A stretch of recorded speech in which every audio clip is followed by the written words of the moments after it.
The Book of 2 Chronicles.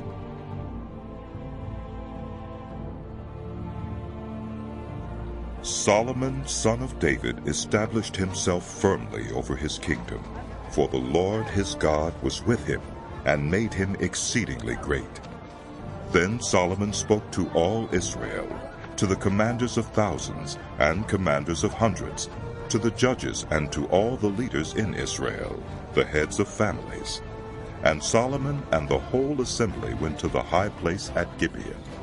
For God's tent of meeting was there, which Moses, the Lord's servant, had made in the wilderness.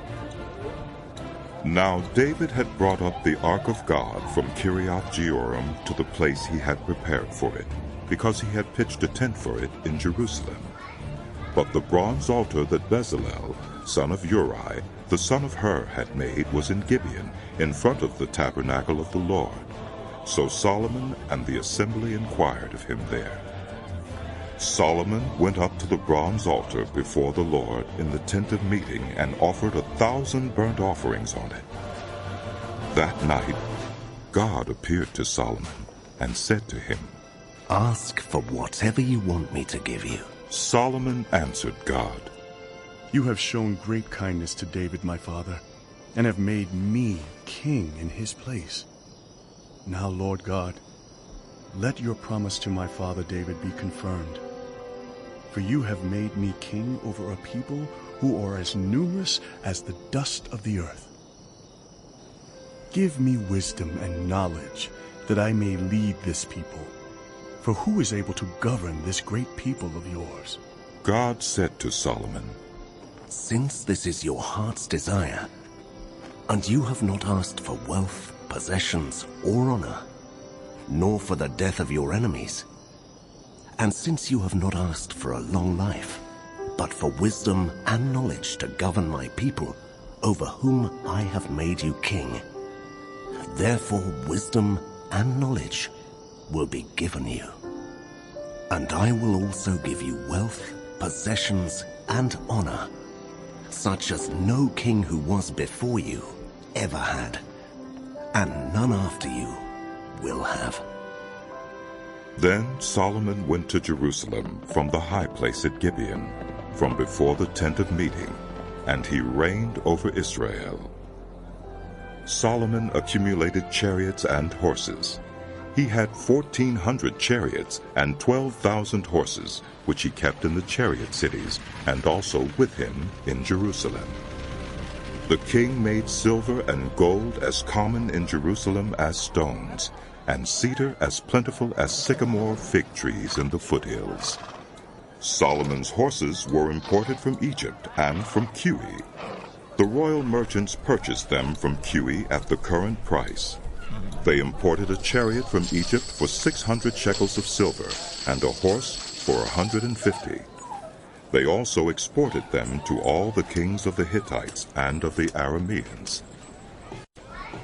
Solomon gave orders to build a temple for the name of the Lord, and a royal palace for himself. He conscripted 70,000 men as carriers, and 80,000 as stone cutters in the hills, and 3,600 as foremen over them. Solomon sent this message to Hiram, king of Tyre. "Send me cedar logs as you did for my father David, when you sent him cedar to build a palace to live in. Now I am about to build a temple for the name of the Lord my God, and to dedicate it to him for burning fragrant incense before him, for setting out the consecrated bread regularly, and for making burnt offerings every morning and evening and on the Sabbaths, at the new moons and at the appointed festivals of the Lord our God. This is a lasting ordinance for Israel. The temple I am going to build will be great, because our God is greater than all other gods. But who is able to build a temple for him, since the heavens, even the highest heavens, cannot contain him? Who then am I to build a temple for him, except as a place to burn sacrifices before him? Send me, therefore, a man skilled to work in gold and silver, bronze and iron, and in purple, crimson, and blue yarn, and experienced in the art of engraving, to work in Judah and Jerusalem with my skilled workers, whom my father David provided. Send me also cedar, juniper, and algum logs from Lebanon, for I know that your servants are skilled in cutting timber there. My servants will work with yours to provide me with plenty of lumber, because the temple I build must be large and magnificent. I will give your servants, the woodsmen who cut the timber, 20,000 cores of ground wheat, 20,000 cores of barley, 20,000 baths of wine, and 20,000 baths of olive oil. Hiram, king of Tyre, replied by letter to Solomon. Because the Lord loves his people, he's made you their king. And Hiram added, Praise be to the Lord, the God of Israel, who made heaven and earth. He's given King David a wise son, endowed with intelligence and discernment, who will build a temple for the Lord and a palace for himself. I'm sending you Huram-Abi, a man of great skill, whose mother was from Dan and whose father was from Tyre.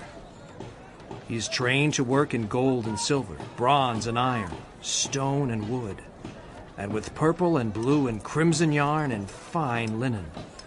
He is experienced in all kinds of engraving and can execute any design given to him. He will work with your skilled workers and with those of my lord David, your father. Now let my lord send his servants the wheat and barley and the olive oil and wine he promised.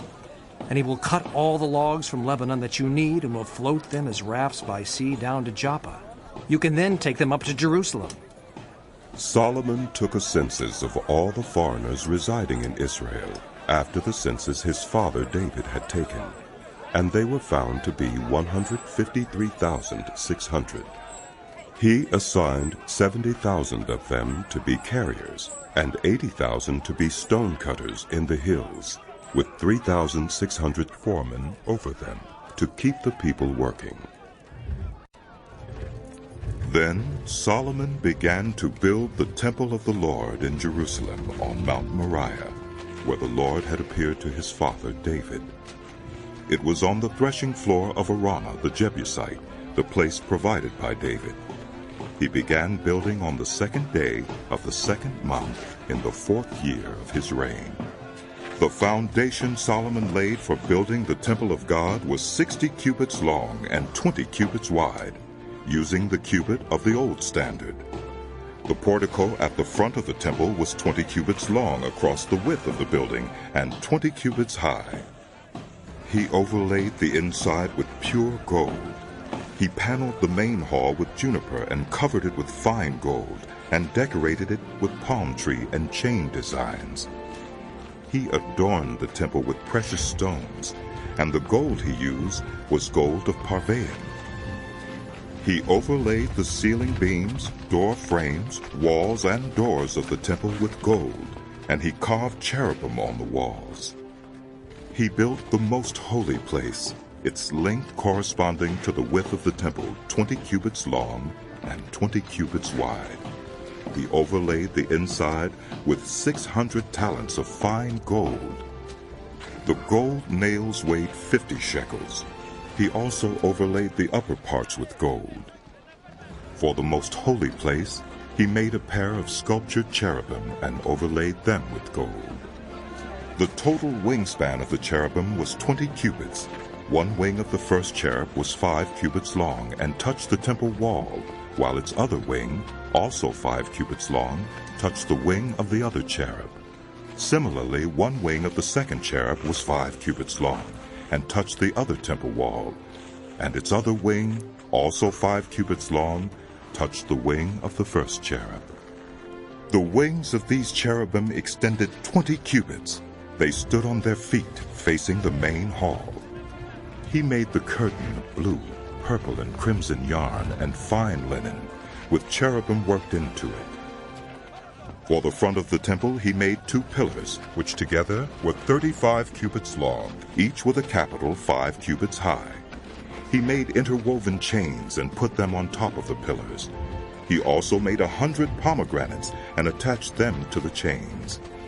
He erected the pillars in front of the temple, one to the south and one to the north. The one to the south he named Jachin, and the one to the north, Boaz. He made a bronze altar 20 cubits long, 20 cubits wide and 10 cubits high. He made the sea of cast metal, circular in shape, measuring 10 cubits from rim to rim and 5 cubits high. It took a line of 30 cubits to measure around it. Below the rim, figures of bulls encircled it, 10 to a cubit. The bulls were cast in 2 rows in one piece with the sea. The sea stood on 12 bulls, 3 facing north, 3 facing west, 3 facing south, and 3 facing east. The sea rested on top of them, and their hindquarters were toward the center. It was a handbreadth in thickness, and its rim was like the rim of a cup, like a lily blossom. It held 3,000 baths. He then made 10 basins for washing, and placed 5 on the south side and 5 on the north. In them the things to be used for the burnt offerings were rinsed, but the sea was to be used by the priests for washing. He made 10 gold lampstands according to the specifications for them, and placed them in the temple, 5 on the south side and 5 on the north. He made 10 tables and placed them in the temple, 5 on the south side and 5 on the north. He also made 100 gold sprinkling bowls. He made the courtyard of the priests, and the large court, and the doors for the court, and overlaid the doors with bronze. He placed the sea on the south side, at the southeast corner, and Huram also made the pots and shovels and sprinkling bowls. So Huram finished the work he had undertaken for King Solomon in the temple of God. The 2 pillars, the 2 bowl-shaped capitals on top of the pillars, the 2 sets of network decorating the 2 bowl-shaped capitals on top of the pillars, the 400 pomegranates for the 2 sets of network, 2 rows of pomegranates for each network, decorating the bowl-shaped capitals on top of the pillars, the stands with their basins, the sea and the 12 bulls under it, the pots, shovels, meat forks, and all related articles. All the objects that Huram-Abi made for King Solomon for the temple of the Lord were of polished bronze. The king had them cast in clay molds in the plain of the Jordan, between Succoth and Zarethan. All these things that Solomon made amounted to so much that the weight of the bronze could not be calculated. Solomon also made all the furnishings that were in God's temple: the golden altar, the tables on which was the bread of the presence, the lampstands of pure gold with their lamps to burn in front of the inner sanctuary as prescribed, the gold floral work and lamps and tongs, they were solid gold, the pure gold wick trimmers, sprinkling bowls, dishes and censers, and the gold doors of the temple, the inner doors to the most holy place, and the doors of the main hall. When all the work Solomon had done for the temple of the Lord was finished, he brought in the things his father David had dedicated, the silver and gold and all the furnishings, and he placed them in the treasuries of God's temple. Then Solomon summoned to Jerusalem the elders of Israel, all the heads of the tribes and the chiefs of the Israelite families, to bring up the ark of the Lord's covenant from Zion, the city of David. And all the Israelites came together to the king at the time of the festival in the 7th month. When all the elders of Israel had arrived, the Levites took up the ark, and they brought up the ark and the tent of meeting and all the sacred furnishings in it. The Levitical priest carried them up, and King Solomon and the entire assembly of Israel that had gathered about him were before the ark, sacrificing so many sheep and cattle that they could not be recorded or counted. The priests then brought the ark of the Lord's covenant to its place in the inner sanctuary of the temple, the most holy place, and put it beneath the wings of the cherubim. The cherubim spread their wings over the place of the ark and covered the ark and its carrying poles. These poles were so long that their ends, extending from the ark, could be seen from in front of the inner sanctuary, but not from outside the holy place, and they are still there today. There was nothing in the ark except the 2 tablets that Moses had placed in it at Horeb, where the Lord made a covenant with the Israelites after they came out of Egypt. The priests then withdrew from the holy place. All the priests who were there had consecrated themselves, regardless of their divisions. All the Levites who were musicians, Asaph, Heman, Jeduthun, and their sons and relatives, stood on the east side of the altar, dressed in fine linen, and playing cymbals, harps, and lyres. They were accompanied by 120 priests, sounding trumpets. The trumpeters and musicians joined in unison to give praise and thanks to the Lord. Accompanied by trumpets, cymbals, and other instruments, the singers raised their voices in praise to the Lord and sang, "He is good! His love endures forever!" Then the temple of the Lord was filled with the cloud, and the priests could not perform their service because of the cloud.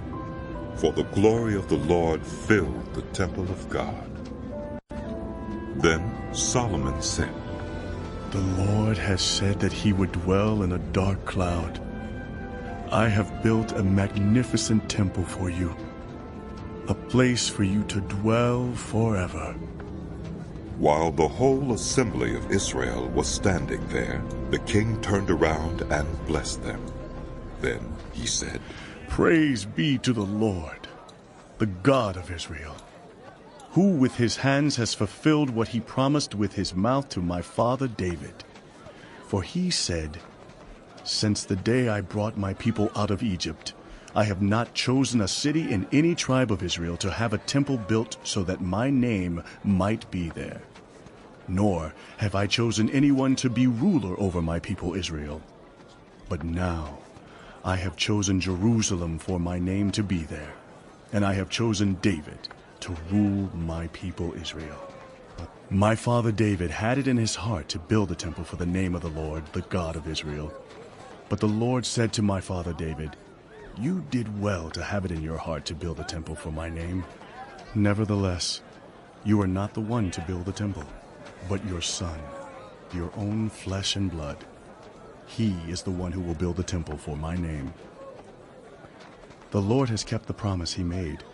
I have succeeded David my father, and now I sit on the throne of Israel, just as the Lord promised. And I have built the temple for the name of the Lord, the God of Israel. There I have placed the ark, in which is the covenant of the Lord that he made with the people of Israel. Then Solomon stood before the altar of the Lord in front of the whole assembly of Israel and spread out his hands. Now he had made a bronze platform, 5 cubits long, 5 cubits wide, and 3 cubits high, and had placed it in the center of the outer court. He stood on the platform and then knelt down before the whole assembly of Israel and spread out his hands toward heaven. He said, Lord, the God of Israel, there is no God like you in heaven or on earth.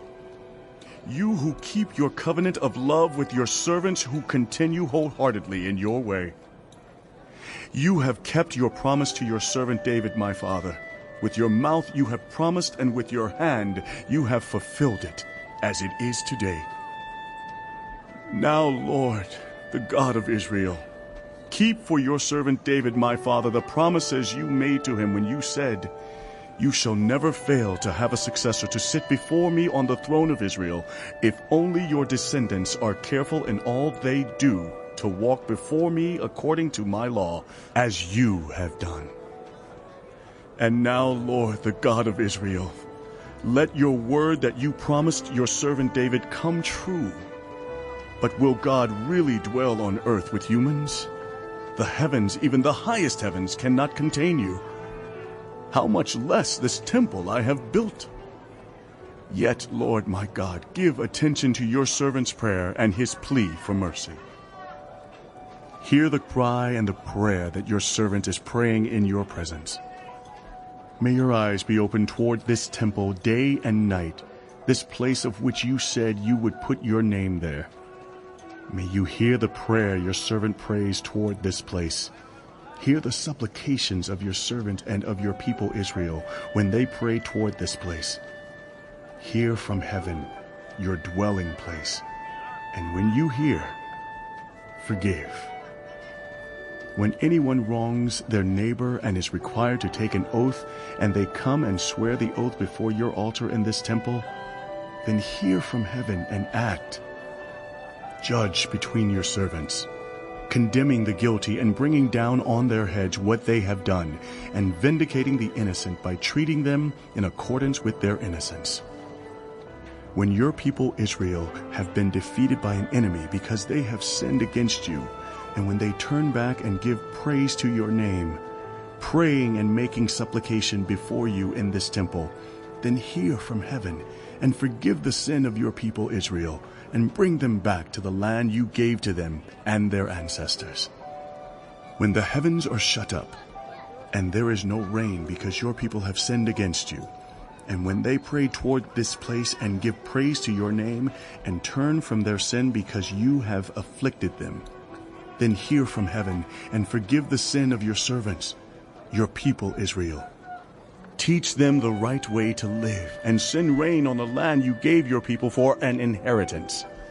When famine or plague comes to the land, or blight, or mildew, locusts, or grasshoppers, or when enemies besiege them in any of their cities, whatever disaster or disease may come, and when a prayer or plea is made by anyone among your people Israel, being aware of their afflictions and pains, and spreading out their hands toward this temple, then hear from heaven your dwelling place.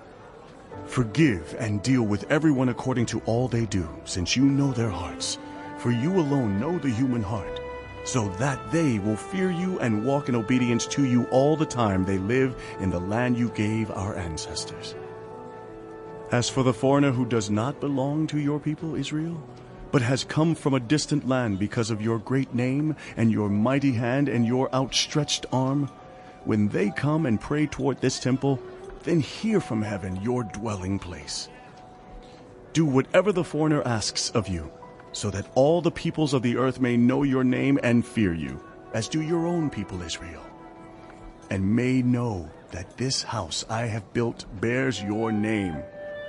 When your people go to war against their enemies, wherever you send them, and when they pray to you toward this city you have chosen and the temple I have built for your name, then hear from heaven their prayer and their plea, and uphold their cause.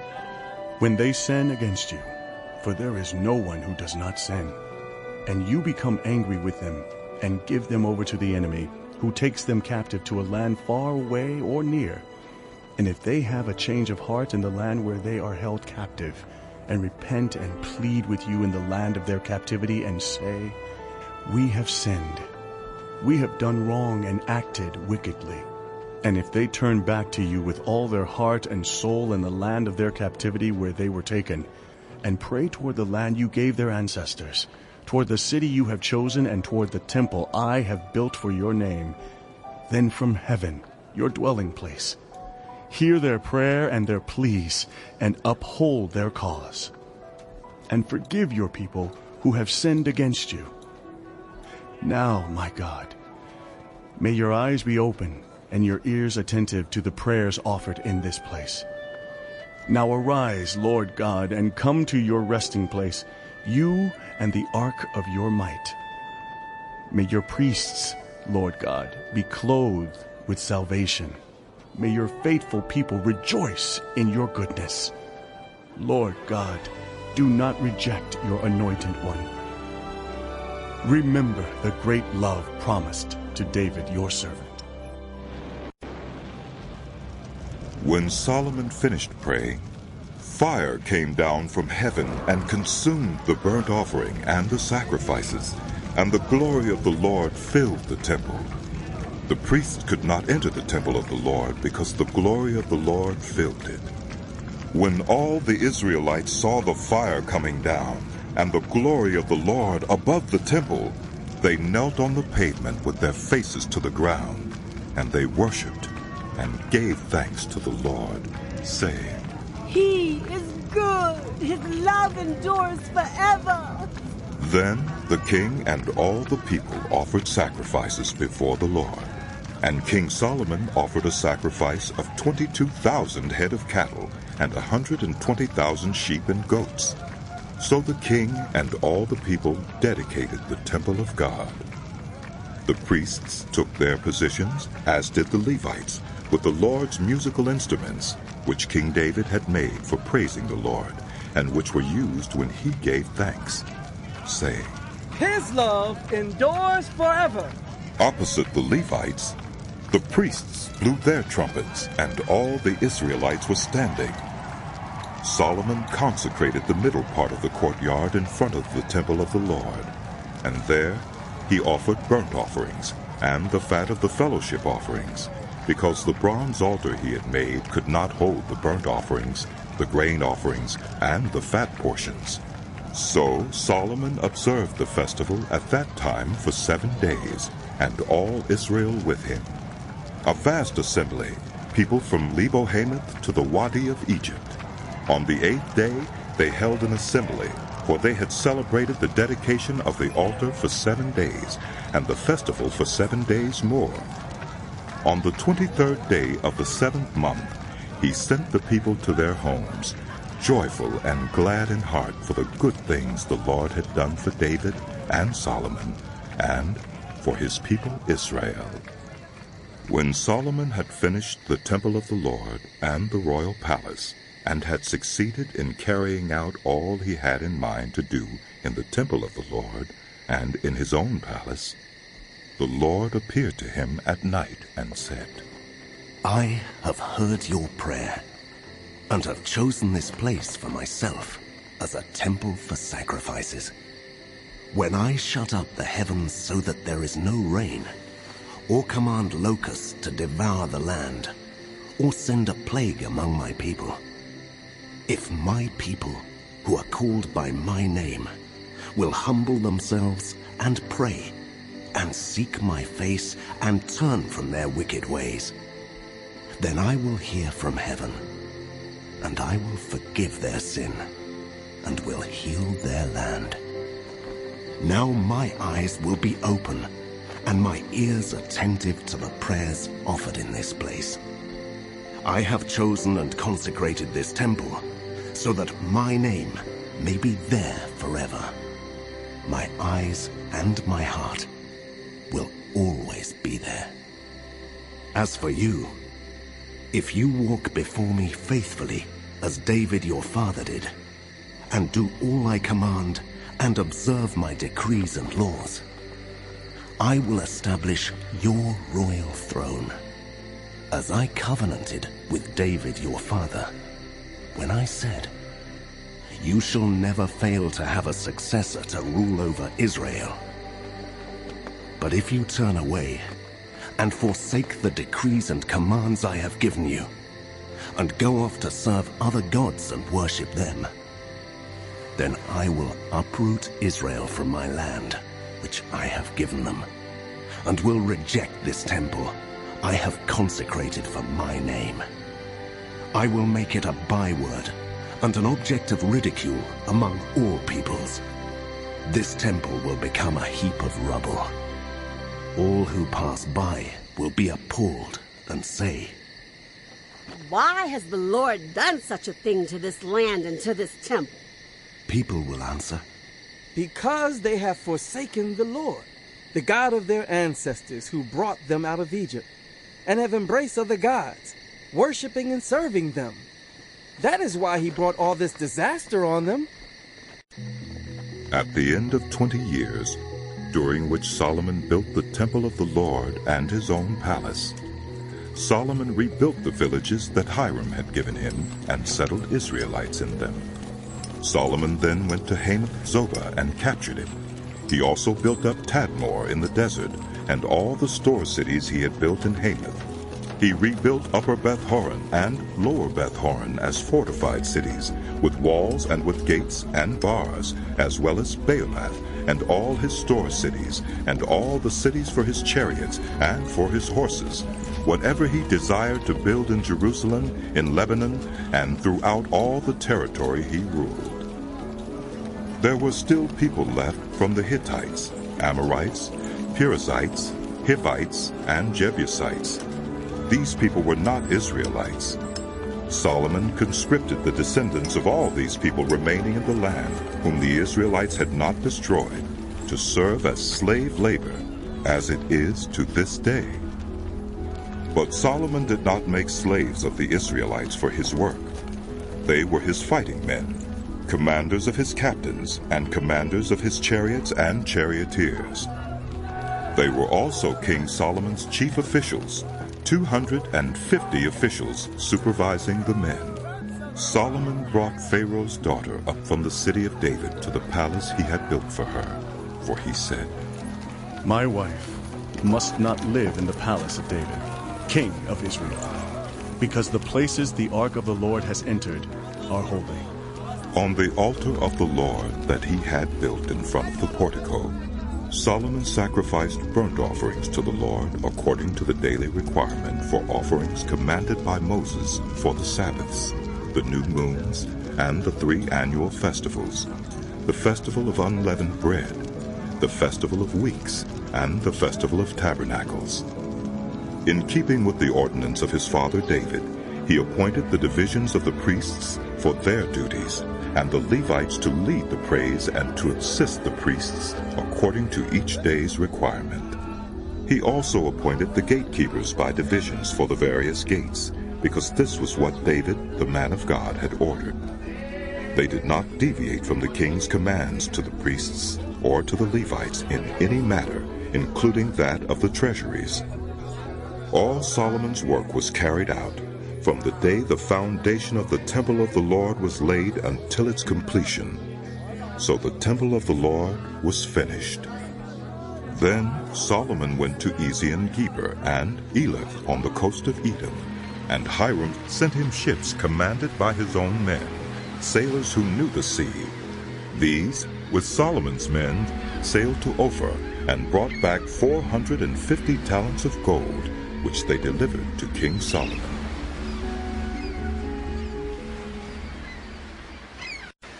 When the Queen of Sheba heard of Solomon's fame, she came to Jerusalem to test him with hard questions. Arriving with a very great caravan, with camels carrying spices, large quantities of gold, and precious stones, she came to Solomon and talked with him about all she had on her mind. Solomon answered all her questions. Nothing was too hard for him to explain to her. When the Queen of Sheba saw the wisdom of Solomon, as well as the palace he had built, the food on his table, the seating of his officials, the attending servants in their robes, the cupbearers in their robes, and the burnt offerings he made at the temple of the Lord, she was overwhelmed. She said to the king, The report I heard in my own country about your achievements and your wisdom is true. But I did not believe what they said until I came and saw with my own eyes. Indeed, not even half the greatness of your wisdom was told me. You have far exceeded the report I heard. How happy your people must be. How happy your officials who continually stand before you and hear your wisdom. Praise be to the Lord your God, who has delighted in you and placed you on his throne as king to rule for the Lord your God. Because of the love of your God for Israel and his desire to uphold them forever, he has made you king over them, to maintain justice and righteousness. Then she gave the king 120 talents of gold, large quantities of spices and precious stones. There had never been such spices as those the Queen of Sheba gave to King Solomon. The servants of Hiram and the servants of Solomon brought gold from Ophir.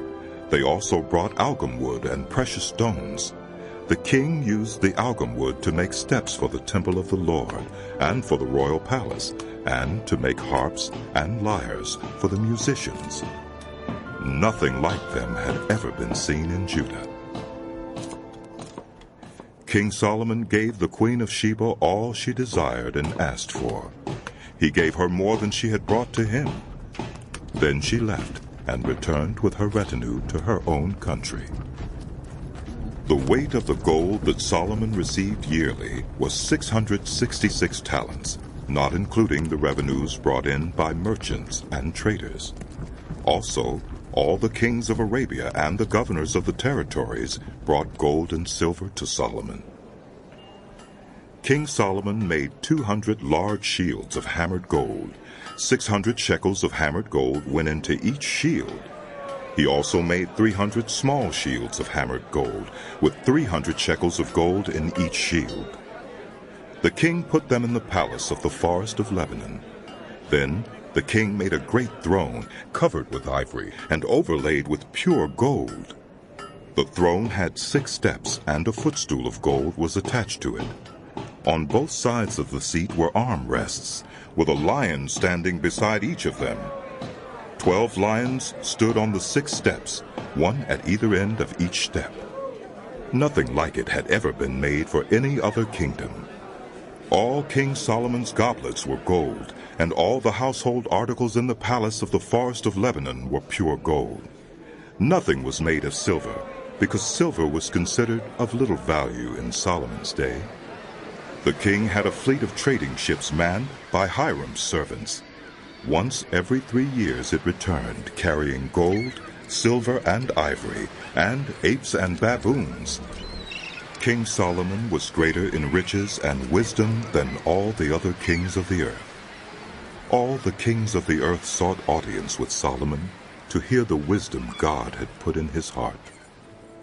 Year after year, everyone who came brought a gift: articles of silver and gold and robes, weapons and spices, and horses and mules. Solomon had 4,000 stalls for horses and chariots, and 12,000 horses, which he kept in the chariot cities, and also with him in Jerusalem. He ruled over all the kings from the Euphrates River to the land of the Philistines, as far as the border of Egypt. The king made silver as common in Jerusalem as stones, and cedar as plentiful as sycamore fig trees in the foothills. Solomon's horses were imported from Egypt and from all other countries. As for the other events of Solomon's reign, from beginning to end, are they not written in the records of Nathan the prophet, in the prophecy of Ahijah the Shilonite, and in the visions of Iddo the seer concerning Jeroboam, son of Nebat? Solomon reigned in Jerusalem over all Israel 40 years. Then he rested with his ancestors and was buried in the city of David, his father, and Rehoboam his son succeeded him as king. Rehoboam went to Shechem, for all Israel had gone there to make him king. When Jeroboam, son of Nebat, heard this, he was in Egypt, where he had fled from King Solomon. He returned from Egypt.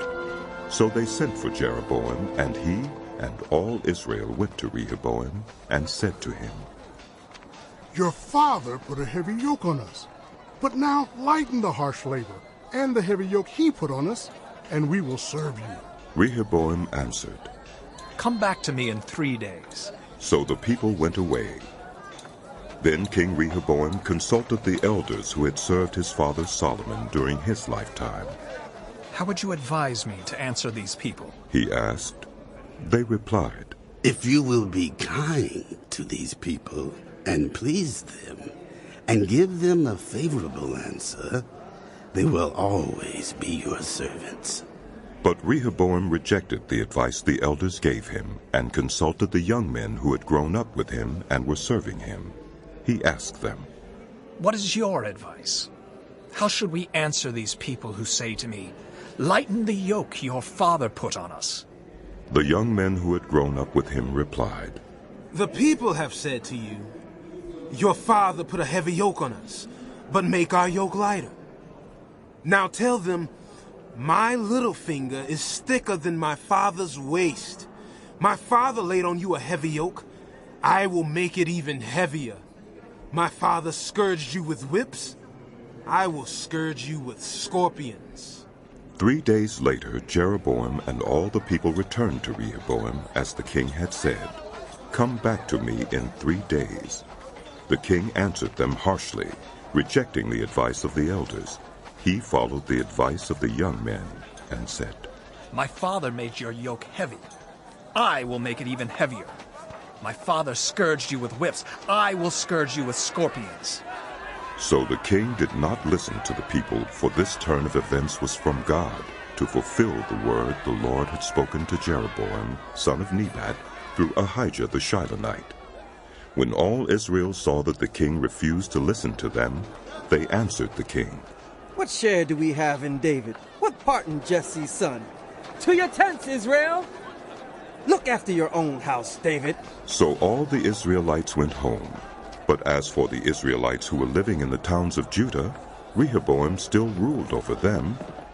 King Rehoboam sent out Adoniram, who was in charge of forced labor, but the Israelites stoned him to death. King Rehoboam, however, managed to get into his chariot and escape to Jerusalem. So Israel has been in rebellion against the house of David to this day. When Rehoboam arrived in Jerusalem, he mustered Judah and Benjamin, 180,000 able young men, to go to war against Israel and to regain the kingdom for Rehoboam. But this word of the Lord came to Shemaiah, the man of God. Say to Rehoboam, son of Solomon, king of Judah, unto all Israel in Judah and Benjamin, this is what the Lord says. Do not go up to fight against your fellow Israelites. Go home, every one of you, for this is my doing. So they obeyed the words of the Lord and turned back from marching against Jeroboam. Rehoboam lived in Jerusalem and built up towns for defense in Judah: Bethlehem, Etam, Tekoa, Beth-zur, Soko, Adullam, Gath, Marisha, Ziph, Adoraim, Lachish, Azekah, Zorah, Aijalon, and Hebron. These were fortified cities in Judah and Benjamin. He strengthened their defenses and put commanders in them with supplies of food, olive oil, and wine. He put shields and spears in all the cities and made them very strong. So Judah and Benjamin were his. The priests and Levites from all their districts throughout Israel sided with him. The Levites even abandoned their pasture lands and property and came to Judah and Jerusalem, because Jeroboam and his sons had rejected them as priests of the Lord when he appointed his own priests for the high places and for the goat and calf idols he had made. Those from every tribe of Israel who set their hearts on seeking the Lord, the God of Israel, followed the Levites to Jerusalem to offer sacrifices to the Lord, the God of their ancestors. They strengthened the kingdom of Judah and supported Rehoboam, son of Solomon, 3 years, following the ways of David and Solomon during this time. Rehoboam married Maholath, who was the daughter of David's son Jeremoth, and of Abihail, the daughter of Jesse's son Eliab. She bore him sons, Jeush, Shemariah, and Zaham. Then he married Maacah, daughter of Absalom, who bore him Abijah, Attai, Ziza, and Shelomith. Rehoboam loved Maacah, daughter of Absalom, more than any of his other wives and concubines. In all, he had 18 wives and 60 concubines, 28 sons and 60 daughters. Rehoboam appointed Abijah, son of Maacah, as crown prince among his brothers, in order to make him king. He acted wisely, dispersing some of his sons throughout the districts of Judah and Benjamin, and to all the fortified cities. He gave them abundant provisions and took many wives for them. After Rehoboam's position as king was established and he had become strong, he and all Israel with him abandoned the law of the Lord. Because they had been unfaithful to the Lord, Shishak, king of Egypt, attacked Jerusalem in the 5th year of King Rehoboam. With 1,200 chariots and 60,000 horsemen, and the innumerable troops of Libyans, Sukkites, and Cushites that came with him from Egypt, he captured the fortified cities of Judah and came as far as Jerusalem. Then the prophet Shemaiah came to Rehoboam and to the leaders of Judah who had assembled in Jerusalem for fear of Shishak, and he said to them, "This is what the Lord says. You have abandoned me. Therefore I now abandon you to Shishak." The leaders of Israel and the king humbled themselves and said, "The Lord is just." When the Lord saw that they humbled themselves, this word of the Lord came to Shemaiah. Since they have humbled themselves, I will not destroy them, but will soon give them deliverance. My wrath will not be poured out on Jerusalem through Shishak. They will, however, become subject to him, so that they may learn the difference between serving me and serving the kings of other lands. When Shishak, king of Egypt, attacked Jerusalem, he carried off the treasures of the temple of the Lord and the treasures of the royal palace. He took everything, including the gold shields Solomon had made. So King Rehoboam made bronze shields to replace them, and assigned these to the commanders of the guard on duty at the entrance to the royal palace. Whenever the king went to the Lord's temple, the guards went with him, bearing the shields, and afterward they returned them to the guard room. Because Rehoboam humbled himself, the Lord's anger turned from him, and he was not totally destroyed. Indeed, there was some good in Judah. King Rehoboam established himself firmly in Jerusalem and continued as king. He was 41 years old when he became king, and he reigned 17 years in Jerusalem, the city the Lord had chosen out of all the tribes of Israel in which to put his name. His mother's name was Naamah. She was an Ammonite. He did evil because he had not set his heart on seeking the Lord. As for the events of Rehoboam's reign from beginning to end, are they not written in the records of Shemaiah the prophet and of Iddo the seer that deal with genealogies? There was continual warfare between Rehoboam and Jeroboam. Rehoboam rested with his ancestors and was buried in the city of David, and Abijah his son succeeded him as king.